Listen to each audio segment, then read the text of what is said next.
First at 5. From the University of Florida's College of Journalism and Communications, you're watching WUFT News. Good evening and welcome to First at 5 from WUFT News. I'm Isabella Leandri. And I'm Avery, Lotz. Thanks for joining us. Happy President's Day. While some had the day off, the president did not.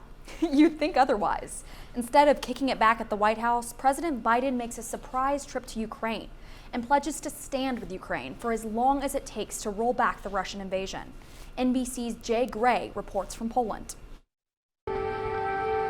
Air raid sirens blared as Presidents Biden and Zelensky walked the streets of Kyiv, the two men visiting the Wall of Remembrance that honors fallen Ukrainian soldiers. I thought it was critical that there would not be any doubt, none whatsoever, about U.S. support for Ukraine in their war against the brutal attack by Russia. During the visit, President Biden announcing $500 million in new aid to Ukraine for ammunition, weapons, surveillance systems, and to bolster energy infrastructure that's been a constant target of Russian attacks. American society, been from the very beginning of this tragedy, from the very beginning of this full-scale war, from the first days being together with us. The president visiting a war zone required months of meticulous planning. NBC News correspondent Jay Gray is on the border of Ukraine and Poland with more on how the White House pulled it off. And Drew, we're learning a lot more about the president's secret trip to Kyiv now. After the transatlantic flight on Air Force One, the White House says he took a 10-hour train ride to get to Ukraine. We also know from U.S. officials that there was coordination between the Kremlin and White House ahead of the president's trip. Russian media is reporting that President Putin himself guaranteed that there would be no strikes while President Biden was on the ground in Kyiv. The visit comes just days before the one-year anniversary of the Russian invasion, and as Russia pushes forward with a grinding new offensive. Back at home, some far-right members of Congress criticizing the visit.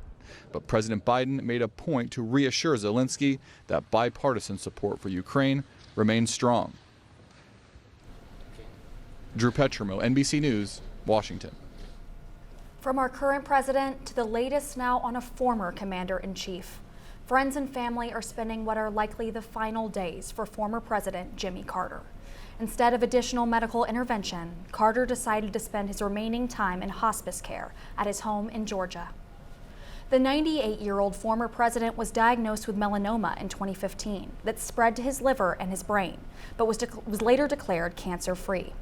Elected as our 39th president in 1976, he is the nation's oldest living former president. The Nobel Peace Prize winner served one term, losing to Ronald Reagan in 1980. A statement issued by the Carter Center says, quote, "He has the full support of his family and medical team. The Carter family asked for privacy during this time and is grateful for the concern shown by his many admirers." While Florida Governor Ron DeSantis has not officially announced he's running for president, there are signs he's edging closer to that. This morning, he spoke in New York City, kicking off 3-state law and order tour, showcasing Florida's policing policies. He said New York and other major cities are struggling with crime, while Florida is enjoying a 50-year low. We support strong policies to keep our communities safe, and we back the Blue, and we support their mission, and we back it up with money and all kinds of stuff to be able to do it. The reason why you have what you have in some of these other jurisdictions is because they're putting woke ideology ahead of your safety. New York's mayor tweeted welcoming DeSantis to a place where, quote, "We don't ban books, discriminate against our LGBTQ+ neighbors, or use asylum seekers as props." After that appearance on Staten Island, DeSantis traveled to the Chicago area for a similar event this afternoon.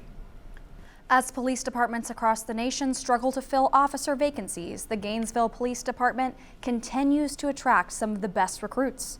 On Friday, Police Chief Lonnie Scott swore in 12 officers to his unit.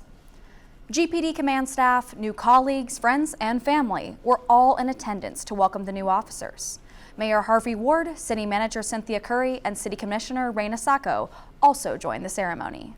Family members penned the new officers with their Gainesville Police Department badges to conclude the ceremony. WUFT's Daniella Rudolph joins us with the weather forecast. Thank you, ladies. So looking at these 24-hour temperature changes, a slight cooler here inland, but looking at those big jumps up 11 degrees in St. Augustine, further towards the coastline that we go. Taking a look at a larger scale, the 24-hour change over the rest of the nation, not really much of a change here inward, also not much of a change in the Sunshine State, but going further up towards the north, we are getting warmer, which is great if you love that warm weather and you love the summertime feel, which is coming later on this week, and you're in for a treat. Coming a little more local, back to our campus cam. Right now it's 75. The skies look a little bit overcast, but it's nothing to worry about for the remainder of the evening because there's going to be no precipitation, and it's actually going to be really beautiful if you are heading out on the town. Taking a look at our evening planner, starting out at 68 degrees at 7 p.m., dropping to 61. Not really much of a drop at all for this time of year, so you don't even need a sweater if you are heading out on the town because it's going to be a beautiful one. Back to you. The Patriot Service Dogs is dedicated to pairing well-trained service dogs with veterans free of charge. After winning a national competition, the 2022 Defenders Award, the organization is advancing its programs through money and a prize. WUFT's Kennedy Mason went to the Patriots event Saturday to see that prize and hear how veterans have been affected by the organization. Major, kiss. A dog, a partner, a friend. This is what Service Dog Major is to veteran Jim Williams. And this is what many of the dogs from Patriot Service Dogs are to their veteran owners.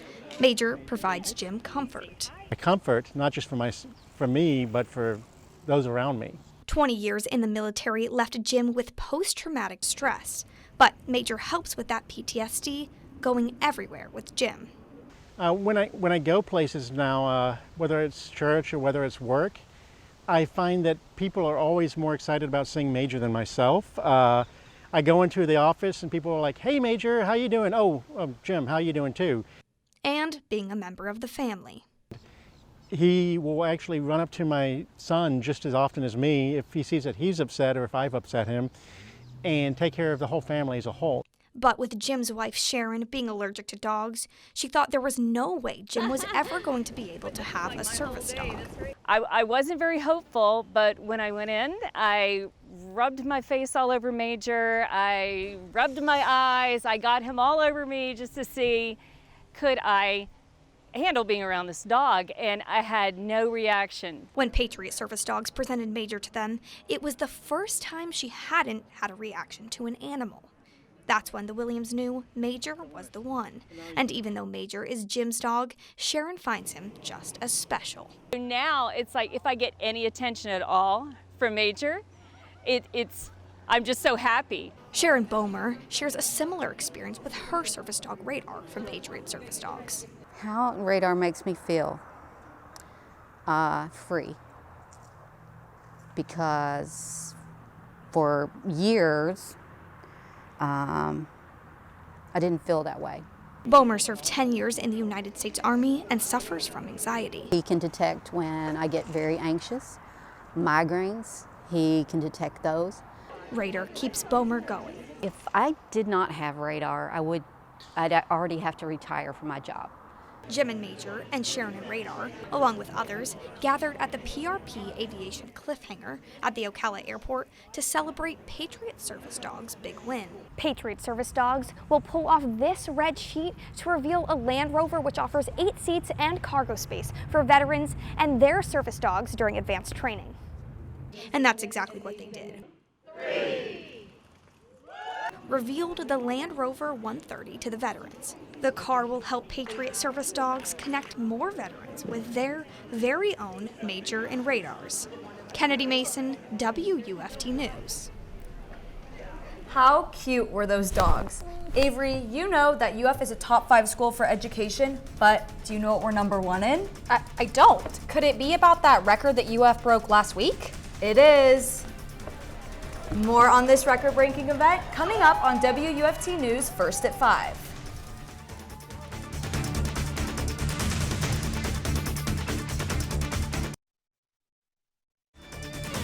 You're watching WUFT TV News.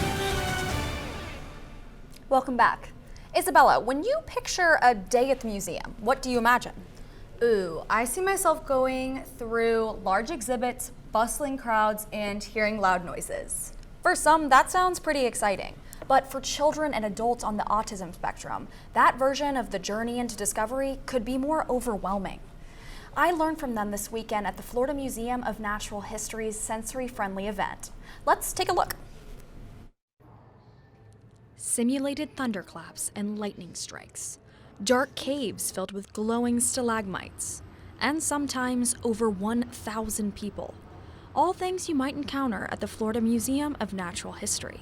But this past Sunday, guests looking for a calmer environment were invited to the museum for Museum for Me, a sensory-friendly morning built for visitors on the autism spectrum.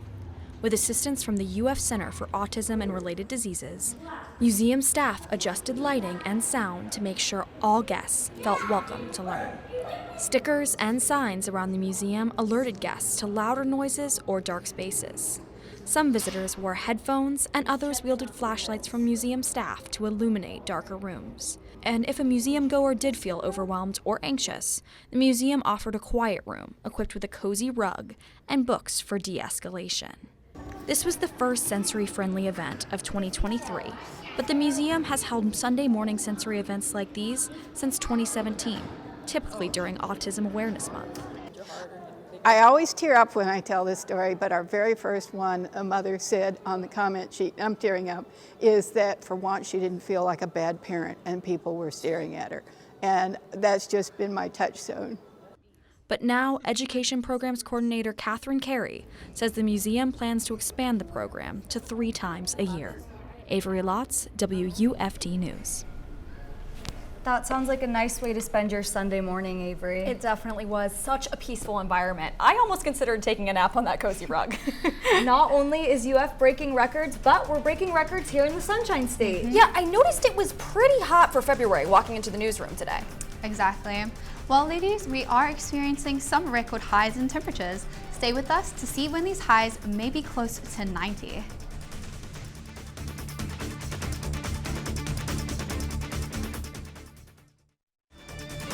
You're watching WUFT-TV News. So of course that big story this week, record-breaking temperatures here in the Sunshine State, and Gainesville is actually breaking its own record this week, so that is very exciting. Taking a look at that 24-hour temperature change across the nation. Again, it doesn't really seem like that much of a change here in the Sunshine State, but we do have something very big in store for us later on this week. Going further north, we do have those higher temperatures around 11 and 13 degrees change from the same time yesterday temperature-wise. Taking a look at our temperatures right now across the nation. Here in the Sunshine State, look at those beautiful 80s. We're famous for our beautiful weather, our warm weather, so that's no different this week. But again, the further north that we're going, surprisingly, we are getting a lot warmer, which is great if you do love the warm weather. So if you are wondering how we're breaking those records this week, you could say a big thank you to these jet streams. These are just 2 areas that essentially just divide the really cold air up here and the really warm air down here. You can see these beautiful areas of red and orange that help us visually see that this is the warmer area, and you can say thank you to that high pressure system that is moving across the state. So now when this pressure system is moving, it causes the air column to condense. When it condenses, it sinks, and this sinking is what warms up the temperatures, bringing in those beautiful record temperatures this week. And it's still spring and it's still feeling like summer, so that is really, really good if you do like the warm temperature. Take a look at our hour by hour for the rest of the evening if you are planning on heading out, because tonight is beautiful, so warm you don't even need a sweater. Starting out at 6 p.m. we're in those 73s, dipping to the 60s, which is great for this time of year. Taking a look at our Tuesday morning lows. Starting out on a 60, what a beautiful way to start your Tuesday. The sun is rising a little earlier tomorrow at 7:04, so it's a wonderful time to step outside and enjoy the warm weather at the start of your day. Tomorrow, however, there is some possible fog, so please do keep that in mind if you are stepping out early for the morning commute or the trip to school. You can see here in Gainesville, the visibility is really good. This is in miles, so we have 6.1 miles of visibility, but the further south that we're going, here in Ocala, only 0.2 miles of visibility. So if you are heading out, please do keep that in mind, that it is going to be rather difficult to see, so just be cautious of that. But if you are heading out onto campus tomorrow, let's see what's in store for you. Starting out the morning at 63, warm, but with that patchy fog, going all the way down to 81. Taking a look at our 5 to 6 day outlook. We are peaking in midweek, but staying really well. Back to you. On Thursday, Florida Governor Ron DeSantis signed House Bill 7B. The law allows coaches to help players get NIL money. Our Julianna Reichenbach talked to Florida Athletic Director Scott Strickland today. That's right, Isabella. The governor signed the legislation a few days ago, and Florida and other state schools are excited about the opportunity to deal directly with their student athletes to obtain NIL deals. I talked to Strickland about the new law and what other changes he would like to see in the NIL world. There's also NCAA guidelines that we have to follow, and basically just cleans it up where we follow the NCAA guidelines, and the state law is not as restrictive as it once was. The big difference? Coaches can now have conversations with players and help facilitate NIL deals, but they still can't pay a player directly. You know, even before coaches could have conversations and encourage deals, the coaches and the schools still can't actually execute deals or arrange deals, so that really doesn't change. He would like this to change so coaches like Billy Napier don't have to rely on third parties as much. Strickland's working through the Southeastern Conference to make a change within the NCAA. Our conference works on legislative opportunities, so there's been conversation at that level. It's really complex, right? There's some antitrust issues, there's a lot of legal issues, and so there's a lot, you know, we're a part of those conversations. For now, Strickland says UF will stick to informing outside NIL groups like Gator Collective and Gator Guard about NCAA compliance and introducing donors to interested athletes. Anytime you're in a situation where there's a responsibility to the university, you'd like to have a little more control of the situation, but the current NIL environment is limiting as to how much control the school can actually have. Beyond NIL, people have also been talking about student athletes receiving cuts of TV revenue, especially with more money coming into the SEC when Texas and Oklahoma join in 2024. I asked Strickland if he sees this in the future. He told me due to issues with athletes being considered employees, federal judges are currently being the judge of that. Back to you, Avery.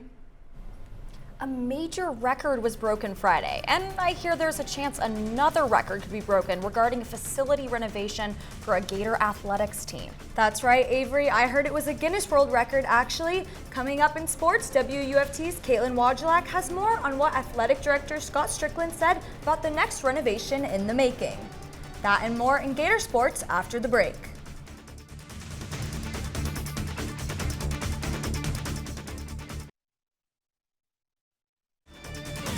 You're watching WUFT TV News. Welcome to sports. I'm Kaitlyn Wadulack. Earlier today, when UF Athletic Director Scott Strickland joined Sports Scene with WRUF's Sports Director Steve Russell, he broke some big news. Strickland said a major renovation of the Swamp is in the works. Listen in. Obviously, Ben Hill Griffin Stadium, that is going to be by far the most ambitious facility project that not only the University of Florida has ever done from an athletic standpoint, but it might be the biggest in SEC history, maybe even as big as any nationally. It's going to be, my guess is, to fully renovate the Swamp, you're looking at a few $100 million. Strickland did not give any timeline or specific details on the renovations themselves, but nonetheless, it appears change is coming to the Swamp soon. The Gators baseball team had their season opener over the weekend, sweeping Charleston Southern in their 3-game series. Jack Caglione made his pitching debut yesterday in Florida's 8-0 victory, totaling 9 strikeouts, the most by a Gators pitcher in a career debut since Karsten Whitson back in 2011. Caglione didn't allow a hit until the 3rd inning, finishing the game with just 2 hits and 1 walk allowed. Florida's offense totaled 37 runs in the series, the most runs through 3 games since opening the 2015 season with 38 runs. The Gators travel south for a road game against USF tomorrow. First pitch is set for 6 p.m. The number 3 Gators softball squad also got their brooms out over the weekend, sweeping all 4 opponents in the T-Mobile tournament. In their doubleheader Sunday, Florida dominated Central Michigan 15-1 and Delaware State 15-0. The Gators offense combined for 25 hits yesterday, including 6 doubles, 3 triples, and 4 home runs. Against the Hornets, Pal Egan launched a 2-run home run in the 3rd inning, her first home run as a Gator. Next up, Florida heads west for the Mary Nutter Collegiate Classic beginning Thursday in Palm Springs, California. The Gators will first go up against Cal State Fullerton. First pitch is scheduled for 8 p.m. It was a rough weekend for both the Gator men's and women's basketball teams as they each suffered losses to SEC opponents. On the men's side, Florida fell to Arkansas Saturday in Fayetteville, 84-65. Despite the Gators holding an early lead for a majority of the first half, the Razorbacks took control of the game after tying it up at 23. The game was Florida's first without star forward Colin Castleton, who broke his hand last Wednesday against Ole Miss. UF is now 7-7 in conference play. The Gators are back home Wednesday, taking on the Kentucky Wildcats. Tip-off is at 7 p.m. At home yesterday, the women's basketball team suffered their 5th straight conference loss to 5th-ranked LSU, 90-79. One ray of light in the Gators' loss was KK Deans, who had a career-high day against the Tigers, scoring 30 points in the game. The senior guard also had 5 assists, 2 rebounds, and 2 steals against the Tigers. Florida's final home game of the regular season is Thursday, when the Gators look to break their losing streak against Alabama for Senior Day. Tip-off is set for 6 p.m. It was a monumental weekend for the Gator men's and women's swimming and diving programs as they both made a splash, securing SEC titles Saturday. The championship sweep marks the first time since 1993 that both the men's and women's programs earned conference titles during the same season. The Gator men's team recorded their 11th consecutive SEC title, while the women secured the championship win for the first time since 2009. In total, Florida earned 30 medals, 10 each in gold, silver, and bronze, respectively. The Gators also set 14 records, including 2 SEC, 6 school, 4 meet, and 2 pool records. Florida travels to Athens, Georgia next for the Bulldog Last Chance meet beginning Friday. Thanks, Kaitlyn. The University of Florida hosted a Guinness World Record event for most fist bump by a mascot in 3 minutes. The goal to beat was 220 fist bumps. The Gators finished the challenge in 3 minutes with a total of 340 fist bumps. The Guinness World Record Company was in attendance to verify the record. Thanks, Avery. BBC World News is next, and the PBS NewsHour is coming up at 7. And your Florida news is always on at WUFT.org. Have a good night.